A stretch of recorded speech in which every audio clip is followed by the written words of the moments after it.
It was a typical day in the hospital. Eliza Bennett, 40-year-old nurse in a busy ER. I am happy with my job, but parts of it are really hard. The hospital is low on specialists, so I double up duties working in the ER and other places. Tonight I spent the ER. My husband, Michael, has been busy during this time, building his political career and working as an assistant to the mayor. We never talk very much about my work. It's not terribly interesting to him. We have been two people on our separate ways within the same four walls. We never had kids. I have wanted them for quite some time, but it never happened. And then Michael would say maybe he didn't even need kids. He said he liked the quiet. We've just been the two of us, carrying out a sort of silent pact. There was the usual pandemonium inside the ER, nurses and doctors on run, machine noises in ear-slitting tones forever. I said, "He the patient I am checking on," and then you could hear the ambulance siren. It was a residential area, the call about an ill baby. I am partial to kids, so I volunteered. It was a Greek driver from the Turkish hospital. My friend John Yysta Kessin, Kaza Yerindin Ambulance, Ailsikabilin Yunin, Surikums Benim Arkadesim Olin Joe Nidi. He's such a nice guy, quick with jokes to distract. We have been working together for years now. Eliza, another adventure, baby. Can you come with us? John requested as walked into the ambulance. Always, I answered with a grin half-smile. We chatted about trivial things on the way, the weather, a new restaurant in town. It was a way to keep the tension at bay, to stay calm before facing whatever awaited us. The address led us to a fancy neighborhood, the kind where each house looked like it could be on a postcard. John whistled as we pulled up to a large, well-lit house. "Someone's doing well for themselves," he commented. I just nodded, grabbing my medical bag. We were met at the door by a young woman, probably in her early 20s. She was holding a baby, and I could see the worry etched on her face. "Please help my baby. He's got a fever, and he won't stop crying," she pleaded, her voice cracking with emotion. "Let me take a look," I said, trying to sound reassuring. Her mother, an older woman with kind eyes, stood by her side. I could see where the young woman got her looks. They led us into a spacious living room where I began examining the baby. I didn't know it then, but that night was going to change everything. My ordinary life was about to get a whole lot more complicated. As I examined the baby, I could tell something was wrong. He was burning up with fever and seemed to be having spasms. I needed to act fast. "John, we need to cool him down now," I said urgently. John nodded, quickly understanding the situation. "Got it, Eliza. I'll get some ice packs and a cool cloth." While John fetched the supplies, I turned to the young woman. "I'm Eliza. What's your baby's name?" She was on the verge of tears. "His name is Liam. He was fine this afternoon, and then suddenly." "It's okay," I said gently. "We're going to take care of Liam." John came back with the ice packs and a cloth. We worked together, trying to bring down Liam's fever. The young woman, who I learned was named Sophia, and her mother watched us, anxiety written all over their faces. "Is he going to be okay?" Sophia's mother asked. She was trying to stay strong, but I could hear the worry in her voice. "We're doing everything we can," I assured her. After a few tense minutes, Liam's fever started to come down. He stopped convulsing and began to calm. Relief washed over Sophia's face. "Thank you," she whispered. "We should still get him to a hospital to be checked over," I suggested. "Better safe than sorry." Sophia nodded. "Of course, whatever he needs." As we prepared to move Liam, the front door opened. I didn't pay it much attention until I heard a familiar voice. "What's going on here?" "Sophia, are you okay?" I froze. That voice, I'd know it anywhere. It was Michael, my husband. I turned slowly, and there he was, standing in the doorway. Our eyes met, and for a moment, time seemed to stand still. "Eliza, what are you doing here?" Michael's voice was a mix of surprise and something else. Fear, maybe. I could ask you the same question, I said, my voice steady despite the storm of emotions inside me. Sophia looked from Michael to me and back again. You two know each other. Michael opened his mouth, then closed it. He looked like a deer caught in headlights. Eliza is my wife, he finally managed to say. I confirmed. Michael didn't answer. He just stood there, looking like he wished the ground would swallow him up. In that moment, I realized my ordinary life was over. Everything had changed and there was no going back. The room was thick with tension. I couldn't believe Michael was here, in this house, with Sophia and her baby. I felt like I was in some kind of bad dream. Sophia was the first to break the silence. Michael, why is she calling you her husband? Michael finally spoke, his voice barely above a whisper. Sophia, I can explain. Explain? Sophia's voice rose. Explain why my baby's nurse is claiming to be your wife. I could feel everyone's eyes on me, waiting for my response. I took a deep breath. Because I am his wife. We've been married for 10 years. Sophia's face crumpled. But you told me you were divorced. Michael ran a hand through his hair, looking desperate. I know, and I'm sorry. I was going to tell you, You just what? Sophia's mother cut in, her voice sharp. Lied to my daughter. To us. John, who had been silent until now, spoke up. Maybe we should give you some space to talk this out. I nodded, grateful for his intervention. Yes, we should go. Liam's stable, but he still needs to be seen at the hospital. As John and I started to move Liam's carrier, the front door opened again. Another surprise. This time, an older man walked in. I recognized him immediately. Mayor Thomas Harrington, Michael's boss. What's all this commotion? The mayor asked, looking around the room. Sophia rushed to him. Dad, this is complicated. The mayor's eyes landed on Michael. Michael, what's going on? Before Michael could respond, Sophia blurted out, Michael's married, Dad, and he lied to me about it. The mayor's expression turned from confusion to anger. Married? Is this true, Michael? Michael nodded, unable to meet the mayor's gaze. Yes, sir, it's true. I could see the wheels turning in the mayor's head. And you're his wife? He asked, looking at me. Yes, I am, I confirmed. The mayor shook his head. I can't believe this, Michael. You've been working for me for over a year, and I had no idea. Michael tried to say something, but the mayor held up a hand to stop him. Save it. I need some time to process this. Sophia was crying now, her mother comforting her. The mayor looked at his daughter and granddaughter with a mixture of sadness and anger. I felt like I was watching everything from a distance. This was my life falling apart, but it felt like a scene from a TV show. As John and I finally left the house with Liam, I couldn't help but glance back. Michael was standing there, looking lost. Part of me felt sorry for him, but another part of me was angry, so very angry.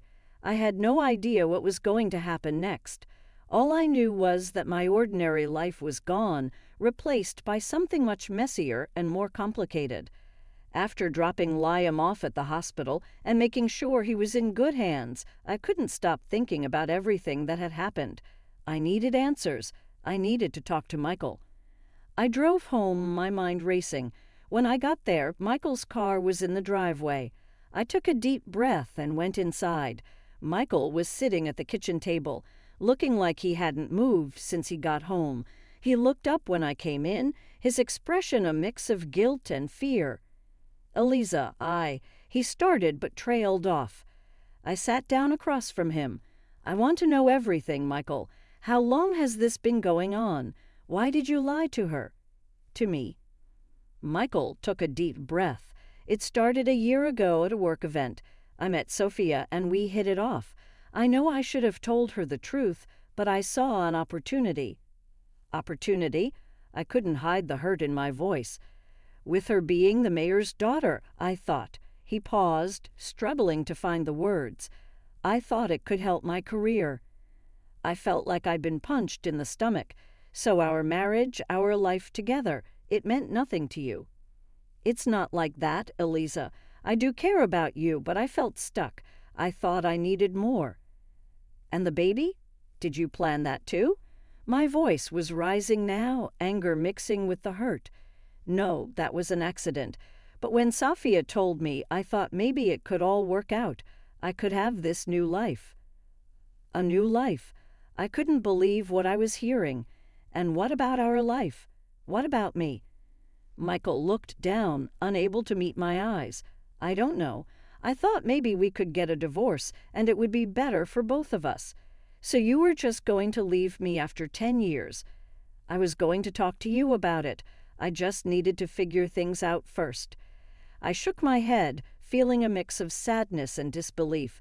You were going to leave me and marry her, weren't you? Michael didn't answer, but he didn't need to. I knew the truth. I can't believe this, I said, my voice barely above a whisper. I can't believe you would do this to me. I'm sorry, Eliza. I never meant to hurt you. Sorry doesn't fix this, Michael. You've lied to me, to Sophia, to everyone, and now everything's falling apart. Michael looked like he wanted to say more, but I stood up. I need some time to think, to figure out what I'm going to do. As I walked away, I could feel Michael's eyes on me, but I didn't look back. My mind was a whirlwind of emotions, but one thing was clear. Everything had changed and there was no going back. The next few days were a blur. I went to work, but my mind was elsewhere. Michael tried to talk to me, but I couldn't deal with it, not yet. Then, one evening, I found myself at Sophia's doorstep. I needed to talk to her, to understand her side of the story. I rang the bell, and after a moment, she opened the door.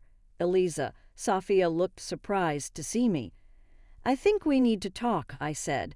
She hesitated but then nodded, stepping aside to let me in. We sat down in her living room, an awkward silence hanging in the air. Why are you here? Sophia finally asked. I want to understand. What did Michael tell you about us? Sophia took a deep breath. He said he was divorced, that he'd been single for a while. I had no idea about you until you showed up that night. I nodded, feeling a pang of sadness. And the baby, Liam? She looked down, tears welling in her eyes. He was a surprise. Michael said we could be a family, that he wanted to be there for us. I believed him. I could hear the pain in her voice, and despite everything, I felt sorry for her. I'm sorry, Sophia. I'm sorry he lied to both of us. She wiped her eyes. I'm sorry, too. I never wanted to be part of something like this. We sat in silence for a moment, the weight of the situation pressing down on us. Did you love him? I asked, not sure if I wanted to know the answer. Sophia looked up, her expression sad. I thought I did, but now I don't know what to believe. He lied about everything. I nodded, understanding all too well. Yeah, I get that. We talked for a while longer, sharing our stories, our confusion, our pain. It was strange talking like this with the other woman, but it was also comforting in a way. When I left, I felt a little lighter, like I'd let go of some of the anger and hurt. It wasn't gone, not by a long shot, but it was a start. As I drove home, I thought about Michael, about our marriage, about everything that had happened. I didn't know what I was going to do, but I knew I couldn't stay in limbo forever. I needed to make a decision for my sake and for my future. The weeks following the revelation of Michael's betrayal felt like a stormy sea, each day tossing me between waves of anger, disbelief, and an unexpected sense of liberation. As I braced myself for the legal battles ahead, the reality of the situation became crystal clear. It was me and Mayor Harrington versus Michael. The day of the trial dawned like any other, but with a weight that felt like a heavy cloud hanging over me. Walking into the courtroom, I was a mix of nerves and determination. Mayor Harrington gave me a nod of solidarity as we took our seats. The courtroom buzzed with the quiet chatter of spectators and the shuffling of papers. When Michael walked in, escorted by his lawyer, my heart raced. He avoided eye contact, but I could feel the tension between us. The trial began with the mayor's case. His lawyer presented evidence of Michael's deception, how he had lied about being divorced and manipulated Sophia, the mayor's daughter. Photographs, texts, and emails painted a clear picture of Michael's duplicity. Mayor Harrington himself took the stand, his disappointment and anger toward Michael evident in his testimony. Sophia also testified, her voice trembling as she recounted the lies Michael had fed her. Then it was my turn. My lawyer laid out the case against Michael, highlighting his infidelity and deceit. I took the stand, my hands shaking slightly. The lawyer asked me to recount how I discovered Michael's affair and the events that followed. As a nurse, I am trained to stay calm in emergencies, so I began, my voice steady. But nothing could have prepared me for the shock of finding my husband with another woman and a child he had kept hidden from me. The courtroom was silent, hanging on my every word. I spoke about our marriage, the struggles, and how Michael's ambition had slowly overshadowed our relationship. When it was Michael's turn, his defense seemed weak. His lawyer tried to downplay the situation, suggesting misunderstandings and miscommunications, but the evidence was overwhelming. Michael himself stumbled through his testimony, his excuses sounding hollow and insincere. As the trial proceeded, I felt a growing sense of empowerment. For years, I had lived in the shadow of Michael's ambitions, but here in this courtroom, I was reclaiming my life. Finally, the judge delivered the verdict. Michael was found guilty of fraud and deceit in both cases. There was a murmur in the courtroom, a mix of satisfaction and disbelief. As we exited the courtroom, reporters swarmed around, but I declined to comment. This victory was not about public attention. It was personal, a step towards healing and moving on. Driving home, the weight of the past weeks began to lift. I knew there would be challenges ahead, but for the first time in a long while, I felt a sense of hope. The trial had not just been about legal justice. It was a journey to self-discovery and reclaiming the narrative of my own life. That evening, as I sat quietly at home, I realized the trial was more than closure. It was the beginning of a new chapter, a chapter where I was not just a spectator in my life, but the author of my own story. The trial was over, but its ripples were still felt in every corner of my life. The legal victory was clear, but the emotional landscape was more complicated. I had won, but at what cost? The weeks following the trial were a blur. I threw myself into work, finding solace in the routine of my shifts at the hospital. It was during one of these shifts that I ran into Sophia, the mayor's daughter, in the hospital corridor. "Hey," she said quietly, her eyes reflecting a shared understanding of pain and betrayal. "Hi, Sophia," I replied. "How are you holding up?" "It's been tough," she admitted, cradling her baby in her arms, "but I'm managing. And you?" "Day by day," I said, offering a small smile. "Taking it day by day." We exchanged a few more words before parting ways, a silent acknowledgement of the strange bond that now linked us. Back at home, the loneliness of the empty house sometimes felt overwhelming. I had grown used to Michael's absence, but the finality of the divorce brought a new kind of solitude. It was during these quiet moments that I would often find myself reflecting on the past, on the choices I had made and the ones that had been made for me. One evening, as I was sorting through old papers, I came across an envelope addressed to me. It was from Michael. My first instinct was to throw it away, but curiosity got the better of me. As I read his letter, his words of apology and explanation felt empty. He talked about his mistakes, his regrets, and his desire to make things right, but it was too little, too late. I crumpled the letter and tossed it into the trash, feeling a surge of anger, and then, surprisingly, a sense of release. Michael was part of my past, but he would not define my future. A couple of days later, Mayor Harrington called me. He invited me for coffee to thank me in person, said I was brave during the trial. As we faced across the tiny cafe table, I admired that, and I respected a man who would stand behind his daughter, then also seek to support me through the legal nightmare. "Thank you for seeing me, Eliza," he whispered gratefully. kept her head high in the trail. "For myself and for Sophia, I have too," I said, stirring my drink. "Of course I am, and you should always know that it is not the City Council's intention to stand in your way," he added. "Whenever you need anything, just let me know." I nodded, grateful for the offer, but determined to be independent. As I walked back home, it really dawned on me that coming after the trial was not just a matter of putting yourself together again, but having to build something new. Michael and I were divorced, but my life was not over just yet. For weeks after that, I chose not to focus on it. I started talking to some old friends, picked up new hobbies, and even thought about going away for school for nursing. The journey was not easy.